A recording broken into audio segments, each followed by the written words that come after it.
Buenas tardes, bienvenidos a todos en esta tarde, este tiempo de estudio y oración. Bienvenidos también a los que nos ven por YouTube. Seguimos con el estudio del libro del Éxodo y estamos ya terminándolo, por lo que no vamos a hacer una lectura específica hoy, sino que vamos a tocar diferentes textos. Pero como siempre vamos a poner este tiempo en manos del Señor, vamos a hablar con Dios. Nuestro Dios y nuestro Padre Celestial, gracias. Gracias, Señor, por tanto amor, tanta paciencia y tanto cuidado que tienes de tu pueblo. Señor, gracias porque siempre podemos echar mano de ti, siempre podemos recurrir a ti, aun en los momentos más complicados, tú estás ahí.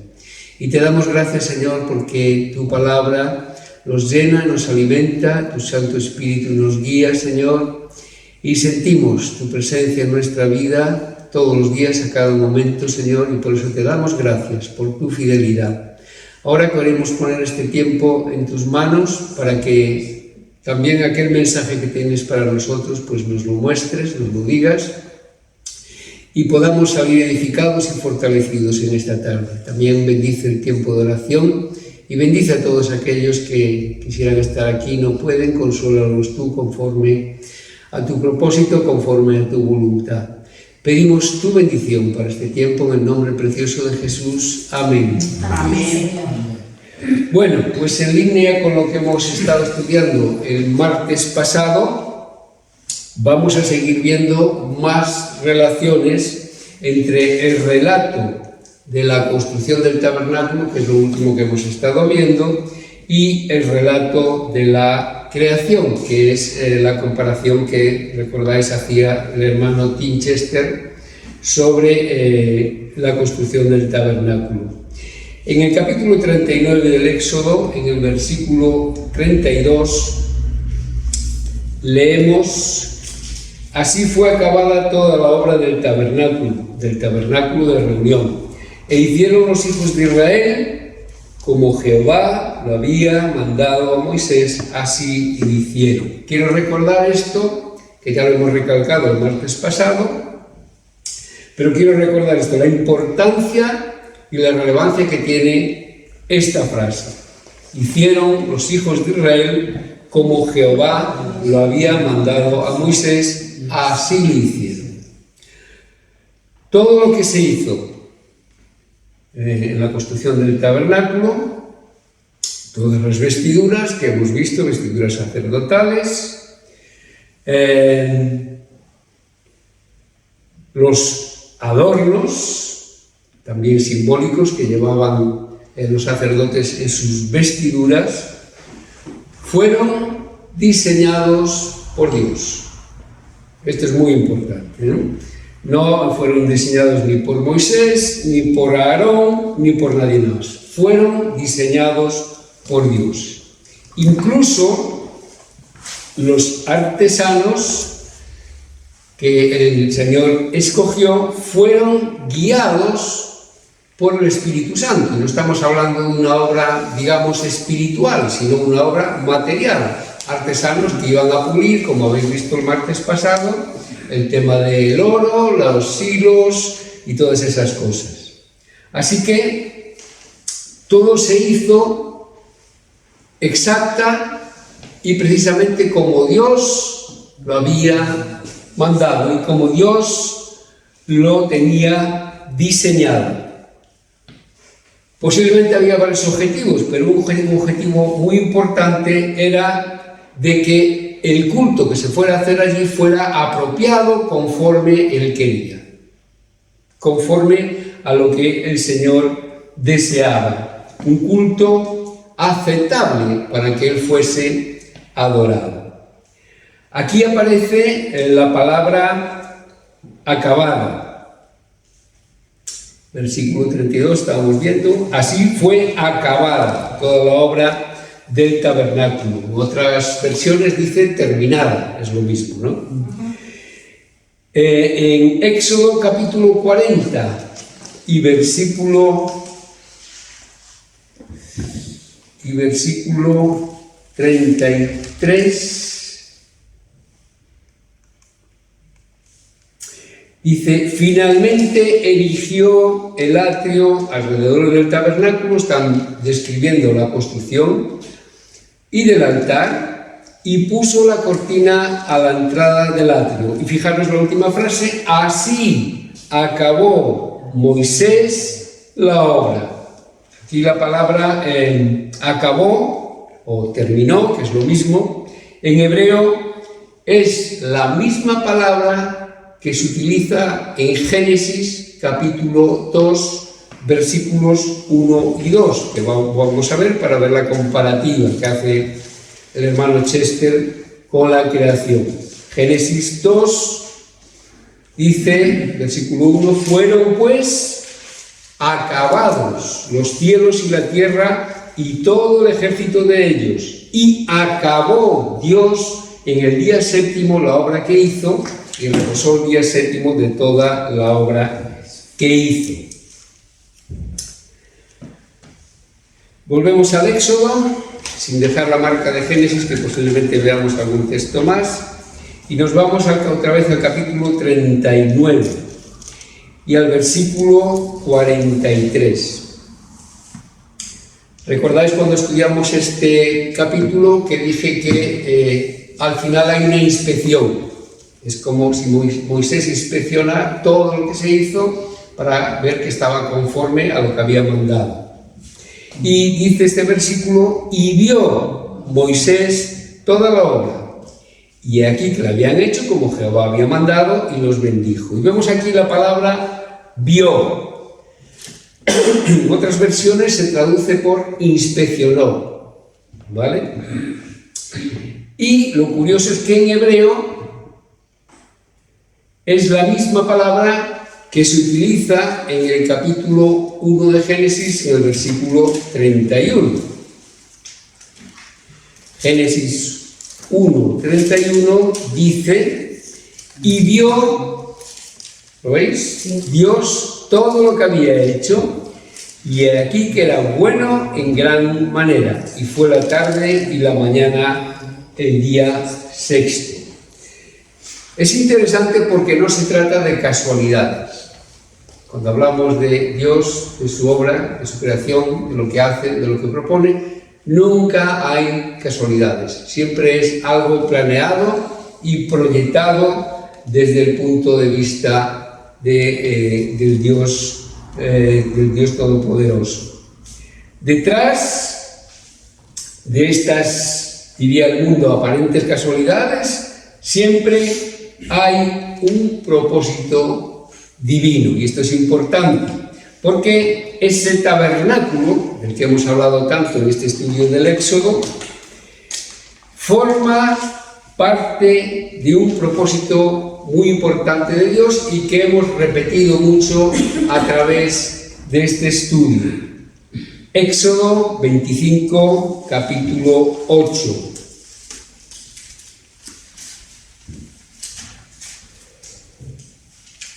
Fijaros que vamos casi para el medio del Éxodo y vemos en el capítulo 25, versículo 8, palabras del Señor a Moisés, y harán un santuario para mí, y habitaré en medio de ellos. Habitaré en medio de ellos. El propósito de Dios era morar en medio de su pueblo.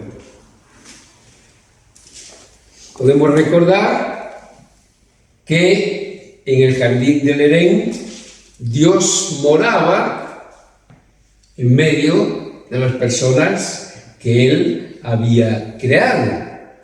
Y incluso cuando ya pasamos al capítulo 3 de Génesis y vemos la rebelión de la humanidad contra Dios,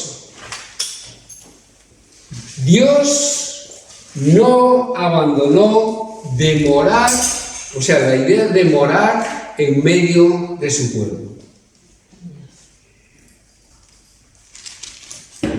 Esto, para los tiempos que estamos viviendo, nos da una aplicación, que creo que también le hemos comentado, pero que es recordar que la presencia de Dios con nosotros da sentido y significado a nuestra vida, porque Él es una realidad en medio de nosotros. Es un propósito, da un sentido que antes de ser creyentes no teníamos, ahora tenemos un sentido. Es verdad que Dios no promete una vida fácil, no promete riqueza, no promete éxito en el mundo, pero sí promete que va a estar con nosotros. Y ya mayor riqueza imposible. Y quiero recordaros las palabras de Jesús de Mateo 28, que todos conocemos, pero vamos a leerlo. Mateo 28, versículo 20. Donde está prácticamente despidiéndose casi de sus discípulos, y dice al final del versículo 20: He aquí yo estoy con vosotros todos los días hasta el fin del mundo. O sea, tenemos claro que está hablando a sus discípulos, pero estas palabras llegan hasta nosotros, porque es hasta el fin del mundo. Y termina con esa, así sea el amén, ¿no? Así que es muy interesante porque, como sabéis, toda la Biblia es una línea. Toda la Biblia lleva una línea roja que pasa justamente por la cruz y llega hasta al Apocalipsis. Y vamos a ver un versículo de Apocalipsis. También ya al final del Apocalipsis, capítulo 21 y versículo 3.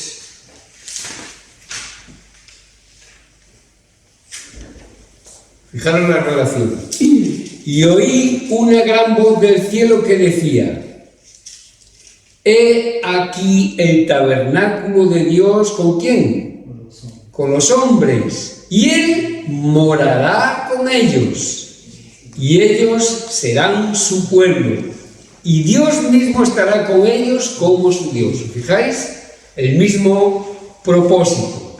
Así que lo podríamos resumir de esta manera: Dios está presente en el cielo.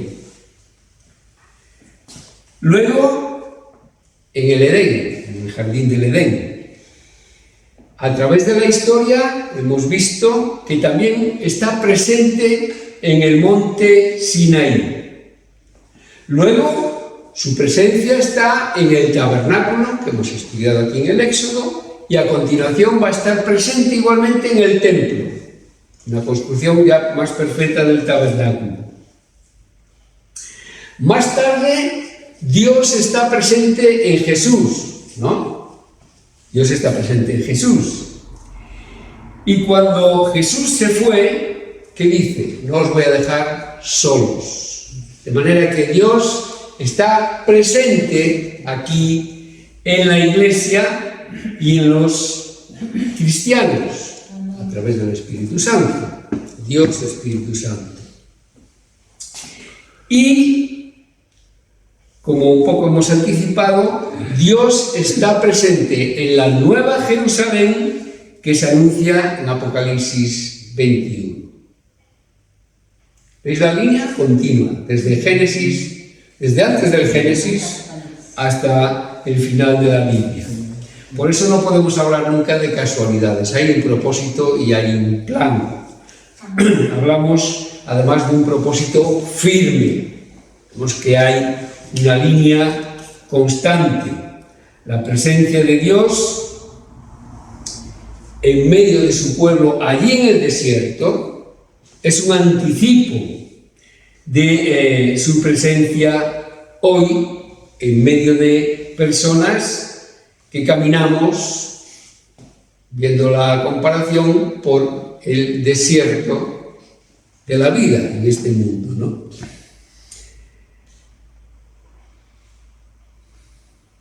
Como cristianos nos podemos hacer alguna pregunta. ¿Cómo vamos a reaccionar ante esta realidad? No se sabe. Podemos contestar y pensar. ¿Vamos a ir detrás de nuestros dioses de oro? ¿O vamos a descubrir y sentir a Dios al lado en nuestro peregrinaje? ¿Qué estamos escogiendo, qué estamos viviendo? ¿Andamos en este desierto con Dios o andamos solos? Con Dios, amén. Esa es la elección que espera Él, ¿no? Que viaje con nosotros. Pero esa respuesta a esas posibles preguntas que surgen de esta comparación del Éxodo tiene que ser una respuesta personal nuestra, de cada uno, hacia Él. Bueno, no ha sido un estudio muy, digamos, muy expositivo, muy exclusivo, de ver todo el simbolismo del tabernáculo, porque ya he dicho varias veces que eso es demasiado complicado. Pero lo que sí hemos visto es que esa construcción, esas cosas que lleva el tabernáculo, nos dice que está lleno de símbolos que, siguiendo la línea del autor del libro que hemos estudiado, de Tim Chester, nos hablan también de cómo será la nueva creación, que también está anunciada en la Biblia.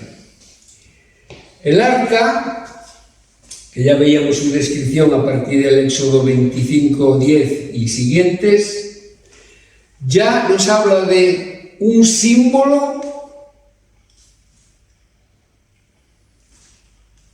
de la presencia de Dios con su pueblo. Vamos a verlo. Éxodo 25, vamos a recordarlo más bien, porque todo esto ya lo hemos estudiado.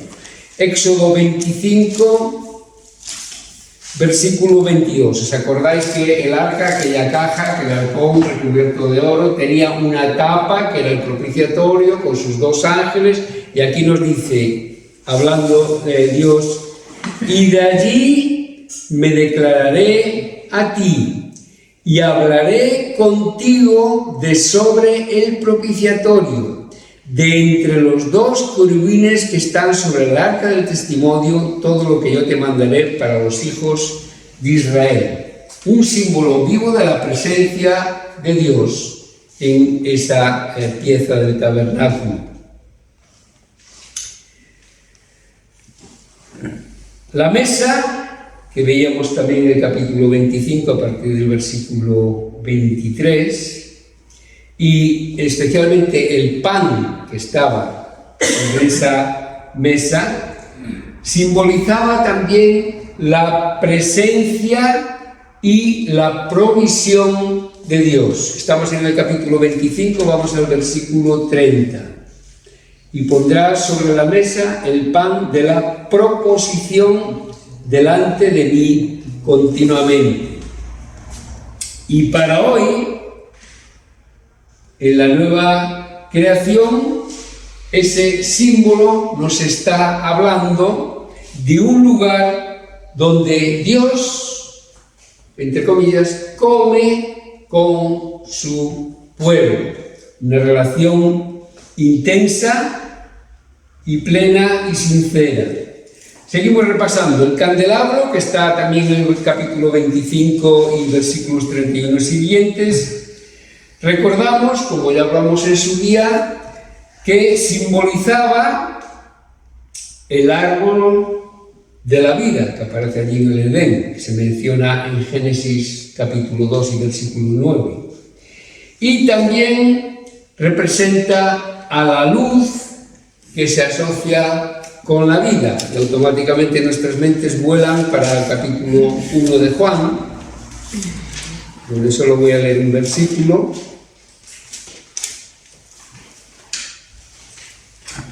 Juan 1:4.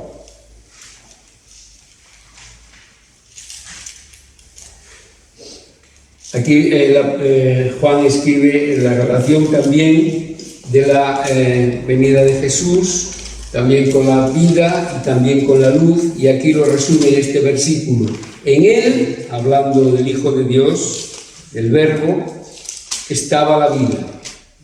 Y la vida era la luz de los hombres. En la nueva creación, el candelabro simboliza nuestro caminar en la luz de Dios. Y así podríamos seguir estudiando todas las interpretaciones que nos sugieren el tabernáculo, sus utensilios y hasta los ropajes de los sacerdotes. Pero quiero cerrar este breve análisis con uno que me parece muy definitivo. Jesucristo se identifica con cada símbolo excepto con la fuente de bronce, que está en el capítulo 30 del Éxodo, a partir del versículo 17. El Nuevo Testamento, especialmente en Hebreos, nos enseña que Cristo es el sacrificio. Bueno, explico lo de la fuente. Entendéis que la fuente era para purificarse, para limpiarse simbólicamente del pecado, ¿no? Era una especie de purificación antes de entrar en el templo. Jesucristo es sin pecado, Jesucristo es sin mancha, no necesitaba la fuente de bronce. Pero sí nos menciona el Nuevo Testamento, y como digo, especialmente en Hebreos, que Cristo es el sacrificio, el pan, la luz, el propiciatorio, porque intercede con el Padre, pero, como digo, no necesita la fuente para purificarse porque en él no salió nunca pecado, estaba sin mancha. Igualmente los creyentes tampoco tenemos la necesidad de esa fuente para lavarnos, porque el sacrificio de Jesucristo nos ha lavado ya de todo pecado. Incluso podemos decir que Cristo mismo es la fuente de nuestra salvación. Hasta ahí el estudio. Amén. Amén. Amén a la palabra del Señor, que nos recuerda siempre su grandeza, su profundidad, su belleza y el contenido de un Dios que va mucho más allá en su propósito y que nos va revelando a través de toda la Escritura como hay